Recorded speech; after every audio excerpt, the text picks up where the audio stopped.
이 시간 우리에게 주시는 하나님의 말씀은 구약성경 욥기 8장 5절에서 7절까지의 말씀입니다. 구약성경 욥기 8장 5절에서 7절까지입니다.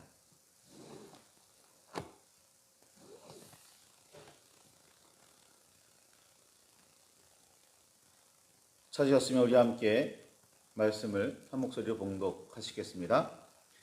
내가 만일 하나님을 찾으며 전능하신 이에게 간구하고 또 청결하고 정직하면 반드시 너를 돌보시고 내 의로운 처소를 평안하게 하실 것이라. 내 시작은 미약하였으나 내 나중은 심히 창대하리라. 아멘. 주님 우리의 마음을 여시어 말씀을 깨닫게 하옵소서.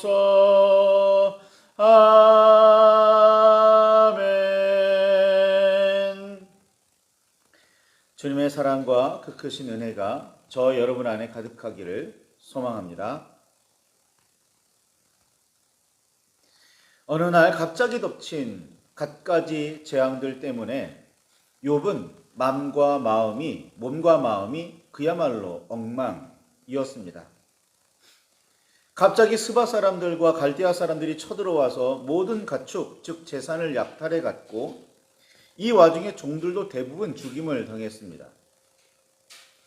같은 날 갑자기 일어난 큰 바람 때문에 집이 무너졌고 마침 그 안에서 음식을 먹던 욥의 자녀들은 모두 한꺼번에 죽고 말았습니다. 그런데 불행은 끝이 아니었습니다. 다음 날에는 온몸에 심한 종기가 나더니 깨진 질그릇 조각으로 몸을 긁어야 할 정도로 가려움이 심각했습니다. 그렇지 않아도 머리끝부터 발끝까지 뒤덮은 종기 때문에 온 몸이 골마 터지고 있는 상태였습니다. 그런 몸을 깨진 질그릇 조각으로 긁기까지 해야 했으니 말로 할 수 없는 고통이 욥을 덮쳤습니다. 이 모든 상황을 곁에서 보고 있던 욥의 아내는 차라리 하나님을 욕하고 죽으라고 악담을 퍼붓기까지 했습니다. 몸에까지 병이 나지 않았다 뿐이지 욥의 아내도 자녀들과 재산 그리고 이제는 남편까지 잃을 상황이었습니다. 아내도 제정신이 아니기는 욥과 마찬가지였을 겁니다. 욥과 그의 아내 사이에 있는 차이점이라면 그 엄청난 재앙 속에서도 욥은 단 한마디도 입술로 번제하지 않고 하나님을 향하여 원망하지 않았다는 사실에 있습니다. 욥의 아내가 입술로 범죄하여 하나님을 원망했는지에 대한 분명한 표현이 기록되어 있지는 않지만 남편에게 차라리 하나님을 욕하고 죽으라고 말했다는 점으로 미루어 그녀의 원망이 사무칠 정도로 대단했다는 사실을 알 수 있습니다. 왜 그렇지 않겠습니까? 그렇지 않을 수 있는 사람이 몇이나 되겠습니까? 가장 당연하면서 매우 정상적인 반응을 보여주는 사람이 욥의 아내라고 여겨집니다. 욥은 비정상이 아닐까요? 욥은 그런 상황에서도 불평분만 하나 없이 입술로 한마디 속된 말조차 내뱉지 않았습니다. 무의식 중에라도 튀어나올 법한 험한 말들을 욥은 전혀 하지 않았습니다. 더구나 하나님을 원망하지도 않습니다. 욥기 1장 21절에 보면 주신 이도 여호와시요 거두신 이도 여호와시오니 여호와의 이름이 찬송을 받을지니이다. 욥기 2장 10절에는 우리가 하나님께 복을 받았은즉 화도 받지 아니하겠느냐 라고 말하며 오히려 아내를 다독였다는 사실은 그저 놀라운 정도가 아니라 믿어지지 않을 정도입니다. 엄청난 재앙을 당한 욥이 이런 반응들을 보였기에 욥이 여호와 하나님을 얼마나 신뢰하며 의지하고 있었는지를 잘 알 수 있지만 오늘날 우리의 인문학적인 눈으로 보면 맹신이나 광신이라고까지 여겨질 정도로 욥이 보여주었던 태도는 매우 남달랐습니다. 이는 모두 사탄이 욥을 의심했기에 일어난 일이었습니다. 사탄은 욥이 하나님으로부터 많은 복을 받아 누리고 있기 때문에 여호와를 그렇게도 경외하며 섬긴다고 생각했습니다. 하나님께서 사탄에게 그런 방법들로 욥을 시험할 수 있도록 허락하신 이유는 사탄의 생각이 틀렸다는 사실을 증명하기 위함이었습니다. 아무리 그런 대단한 목적이 있었더라도 아무 죄도 없는 욥이 그런 시험과 재앙을 겪었어야 했다는 점은 받아들이기가 그리 쉽지만은 않습니다. 문제는 당사자인 욥은 매우 담담히 받아들였고 하나님께서 뜻하신 일이라면 그 무엇이라도 마땅히 받겠다고 여겼다는 사실입니다. 이런 욥에게 삶을 배우겠다고 나서기는 좀 머뭇거려지지만 욥을 닮겠다, 욥처럼 살겠다 좀 머뭇거려집니다. 예수님을 닮겠다, 예수님처럼 십자가를 지겠다 아무도 그렇게 한 사람이 없어요. 머뭇거려지는 일이죠. 그러나 그의 여호와에 대한 믿음이 대단했다는 사실만큼은 인정할 수밖에 없습니다. 욥이 엄청난 재앙을 만나 심한 고통 중에 있다는 소식이 친구들에게 들렸습니다. 욥을 아끼던 친구들은 그를 위문하고 위로하기 위해 모여들었습니다. 그런데 막상 욥이 당한 현실을 보고는 할 말을 잊었습니다. 들은 말과 그에 따른 생각보다 더 심각했고 어떤 말로도 위로나 격려를 할 수 있는 상태가 아니었기 때문이었습니다. 친구들은 말을 잇고 그저 7일 밤낮을 함께 앉아서 욥이 고통받는 모습을 곁에서 보고 있을 수밖에 없었습니다. 곁에서 묵묵히 지켜주며 함께 있어주기만 했어도 욥에게는 매우 큰 힘이 되었으리라 생각됩니다. 친구들을 인 만큼 욥의 넋두리 정도는 들어줄 수도 있겠다고 여겨집니다. 상황이 상황인 만큼 친구라면 불만은 길게 늘어놓으며 하는 하소연 정도는 받아줄 수 있어야 합니다. 그래야 가깝게 오래 사귄 사람, 친구라고 할 수 있습니다. 자신의 생일을 저주하며 욥은 넋두리를 시작했습니다. 깊게 따지면 생명을 주신 하나님에 대한 원망이라고 볼 수도 있는 말들이기는 했습니다. 자신에게 내게 왜 생명을 주셨는지 모르겠다. 왜 나를 살리시는지 모르겠다. 라는 말이니까 생명을 주신 하나님에 대한 원망으로 비출 수도 있습니다. 하지만 그 정도는 친구들이 맞장구 정도만 쳐줬어도 욥이라면 그런 상황에서도 하나님 앞에 한마디 원망도 하지 않았던 욥이라면 마음을 다잡으며 다시 일어설 수 있을 수 있지 않았을까라는 생각이 듭니다. 욥은 그 정도로 하나님을 경외하며 신뢰하고 있었습니다. 그런데 욥의 넋두리를 들은 친구들은 그를 몰아세우기 시작했습니다. 엘리바스를 시작으로 욥에게 죄를 고백하라고, 하나님께 돌아가라고, 용서를 구하라고 말하기, 다그치기 시작했습니다. 엘리바스는 욥이 죄를 숨겨두고 있다고 확신했습니다. 그가 하나님의 말씀을 연구한 대로라면 아무런 죄도 없이 하나님의 징벌이라고 여겨질 만큼의 이런 재앙들은 절대로 일어나지 않기 때문이었습니다. 그래서 엘리바스는 욥에게 날선 목소리로 냉정하게 숨겨놓은 죄를 고백하라고 몰아세웠습니다. 오래 가까이에서 보며 깊게 사귄 친구라면 욥에 대해 제대로 알고는 있었을까요?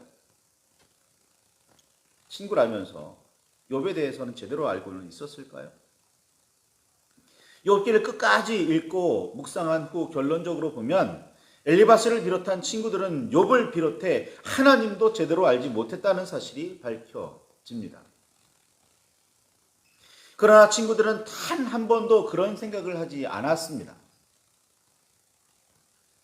자신들이 하나님의 말씀과 법을 연구한 결과 너무나도 분명하고 연구 결과에 따라 자신들은 하나님과 하나님의 뜻을 확실하게 알고 있다고 결론을 짓고 있었습니다.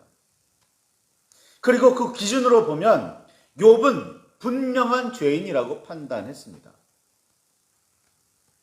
그러나 정작 공부를 많이 할 사람일수록 말을 조심스럽게 하며 조금은 애매하게 들리는 설명을 하곤 합니다. 소크라테스는 제자들에게 온갖 질문을 퍼부으면서 정작은 잘 모르고 있다는 사실을 깨닫게 했다고 합니다. 그런데 우리는 이리저리 자기 입맛에 따라 꿰어 맞춰 놓고는 진리를 알고 있다고 주장하는 사람들을 너무나 쉽게 만납니다. 그들은 모른다고 인정하는 일을 엄청난 수치이자 불신의 증거라고 말합니다. 욥의 친구들은 자기가 아는 지식만이 진리라고 주장하며 욥을 죄인이라고 낙인 찍었습니다. 욥이 당하는 재앙들을 살펴보고 연구해보니 하나님의 진노하심이 분명했고 죄에 대한 징벌이 확실했기 때문입니다. 그러나 욥이 자신에게 찾아온 재앙의 원인에 대해 욥은 자신에게 찾아온 재앙의 원인에 대해 분명하게 말할 수가 없었습니다. 그는 죄를 짓지 않기 위해 그렇게 애를 쓰며 살았고 알지 못하는 사이에 죄를 지었을지도 모른다며 번제를 드렸고 용서를 구했으며 죄를 씻으려고 힘썼습니다. 알지 못하는 사이에 지은 죄까지도 지었을지도 모르는 죄까지도 걱정하며 근심하며 살 정도로 죄에 민감한 사람이었어요. 이런 사람이 죄를 지었다고요? 그러니 자신에게 찾아온 재앙을 설명할 방법이 없었어요. 더구나 그 엄청난 재앙과 고통 속에서도 입술로 단 한마디 죄를 범하지 않았고 하나님을 원망하지도 않았습니다. 하나님은 선하시고 의로우시며 자신은 이런 재앙을 당해야 할 만한 어떤 죄도 짓지 않았다는 이 두 가지 사실만큼은 너무나도 분명했기 때문이었습니다. 욥도 전에는 친구들과 같이 모든 죄에는 재앙이 따르며 재앙을 겪고 있다면 반드시 죄가 있다고 생각했었지만 막상 자신이 재앙을 당하고 보니 그 원인을 잘 알 수가 없었습니다. 그래서 이제 욥은 자신을 몰아세우는 엘리바스에게 욥기 6장 14절에 있는 것처럼 낙심한 자가 비록 전능자를 경외하기를 저버릴지라도 그의 친구로부터는 동정을 받으리라 라고 말했습니다. 아무리 그래도 친구라면 고통당하는 친구를 불쌍히 여기며 위로의 말을 해야 하지 않느냐라는 뜻입니다. 그러나 엘리바스에 이어 빌닷도 욥을 죄인으로 낙인 찍으며 하나님은 순전한 사람을 버리지 아니하시고 악한 자를 붙들어 주지 않으신다며 몰아세웠습니다. 엘리바스와 빌닷 그리고 앞으로 등장할 소발이나 엘리후가 생각하기에 욥은 분명한 죄인이었습니다.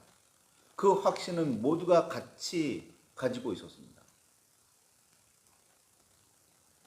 소발은 우리의 머릿속에 우리의 삶 속에 너무나 인상적으로 남아있는 내 시작은 미약하였으나 내 나중은 심히 창대하리라 라는 말을 남기기도 했습니다.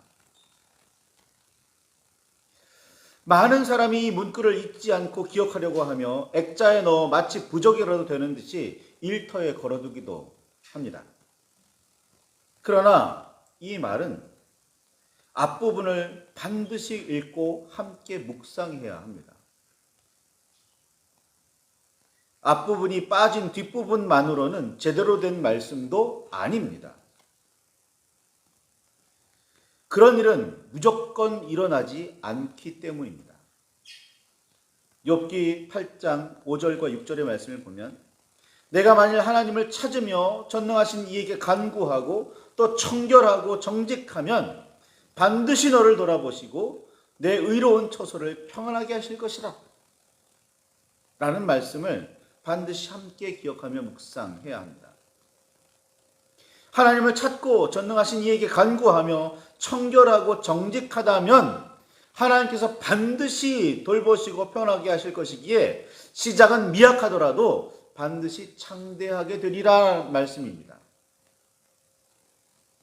하나님을 찾고 전능하신 이에게 간구하며 청결하고 정직하면 하나님께서 반드시 복을 주신다는 말씀입니다.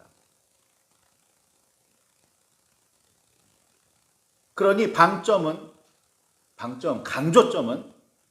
미약과 창대에 있지 않고 어떤 상황에서라도 하나님을 찾고 전능하신 이에게 간구하며 청결하고 정직하게 살아야 한다는 말에 있습니다. 그러니까 우리가 기억할 것은 내 시작은 미약하였으나 나중은 창대하리라가 아니라 그 앞에 있는 말씀을 기억해야 하는 겁니다.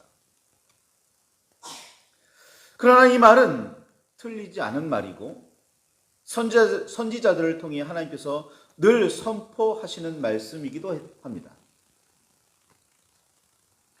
하나님을 붙들어라. 하나님의 말씀을 따라라. 그러면 내가 너희와 함께 하겠다. 내가 너희에게 복을 주겠다. 구약성경 어디를 찾아보십시오. 신약성경 어디를 찾아보십시오. 하나님께서 그렇게 말씀하지 않으셨나? 그렇게 말씀하셨어요. 그러니 틀린 말 아니죠. 그러나 욥에게 적용하기에는 무리가 있는 말입니다. 욥이 죄를 범했기 때문에 벌로 재앙을 당하는 중이 아니었기 때문입니다. 재앙을 한마디 말로 우리의 삶에 일어나는 일들을 한 단어로 정의 내릴 수가 없습니다. 그래서 공부한 사람들은, 성경을 깊이 아는 사람들은 분명하게 말을 하지 못하는 겁니다. 하나님의 뜻을 재단할 수가, 판단할 수가 없기 때문이죠. 욥이 가진 문제라면 욥이 너무 의로웠다는 사실에 있습니다.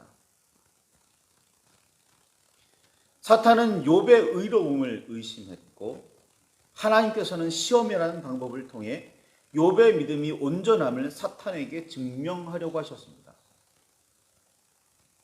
그래서 사탄의 판단이 잘못되었다는 사실을 증명하여 사탄을 돌이키려고 하시는 겁니다. 그 사이에 욥이 쓰임을 받는 거죠. 보기에는 재앙이나 불행을 당한 것처럼 보이지만 욥은 하나님께 쓰임 받고 있는 중인 겁니다. 사람이 아니라 사탄을 돌이키려고 하시는 하나님의 뜻과 계획이었습니다. 욥을 비롯해 친구들은 그 누구도 이 점을 분명히 알지 못하고 있었습니다. 왜 내게 이런 고통이 찾아왔을까? 왜 그가 그런 힘든 일을 겪어야만 하는 걸까? 어찌 보면 알 수 없는 부분이기도 합니다. 그러니 이는 인간의 언어, 문학, 예술, 철학, 역사 따위를 연구하는 학문, 즉 인문학에 근거해서 판단할 수 없는 문제였습니다. 그러나 우리는 이런 어려운 문제에 관해 기필코 설명하기를 원합니다. 정답을 도출해내기를 원합니다. 이건 교만입니다. 왜 우리는 하나님의 뜻과 판단을, 하나님의 계획과 일하심을 순순히 받아들이지 못하고 자기의 뜻과 생각을 여호와 앞에서 굽히지 않을까요? 하나님의 계획하심이 무엇인지 분명하게 알지도 못하면서 이건 하나님의 심판이야 라고 왜 속단하는 걸까요? 요한복음에 보면 예수님께서 한 병자를, 눈먼 자를 만나는 이야기가 있습니다. 사람들이 쫓아와 묻습니다. 이 사람의 죄가 누구 때문입니까? 이 사람의 부모 때문입니까? 이 사람 자신 때문입니까?를 묻습니다. 그때 하나님께서 뭐라고 말씀하시죠? 이건 하나님의 영광을 드러내기 위해서 하나님께서 하시는 일이야. 누구의 죄 때문도 아니라는 거예요. 우리는 이 예수님의 이야기를, 예수님의 말씀을 욥기에서도 찾아보게 됩니다. 섣부른 판단과 속단으로 사람을 얼마나 괴롭게 할 수 있는지 말입니다. 시작은 미약하였으나 나중은 창대하리라가 아니라, 그 말이 틀렸다는 게 아니라 우리는 하나님의 뜻을 알려고 좀 더 깊이 주님께 나아가야 한다는 말입니다. 그리고 속단하거나 함부로 판단하지 말아야 합니다. 하나님의 뜻을 알려고 더 무릎 꿇어야 한다는 거죠. 말씀을 붙들고 깊이 묵상하시며 기도하시기 바랍니다. 하나님의 뜻을 분명하게 알지 못하고 있다고 너무 슬퍼하지 마시기 바랍니다. 실망하지 마시기 바랍니다. 그럴 수도 있습니다. 분명하게 안다면 주님의 뜻대로 살아야죠. 예수님은 분명하게 아셨기 때문에 십자가를 지셨습니다. 오늘 나는 하나님의 말씀을 분명하게 알고 있는지, 분명하게 안다면 정말 그렇게 살 수 있는지, 예수님처럼 십자가라도 질 수 있는지, 욥처럼 그렇게 고난이라도 담담히 받아들일 수 있는지, 하나님의 뜻이라면 화라도 받을 각오가 되어 있는지 말씀을 붙들고 깊이 묵상하시기 바랍니다. 그리고 그럴 수 있다고, 아멘, 주의 뜻대로 살겠노라고 다짐하게 되시기를 바랍니다. 그래야 우리는 주님의 자녀라 할 수 있을 거고 예수님의 제자라 말할 수 있을 겁니다. 말씀을 붙들고 깊이 묵상하시기 바랍니다. 그 말씀 속에 우리가 주님 앞에 새로운 사람으로 거듭나게 되기를 소망합니다. 기도하시겠습니다.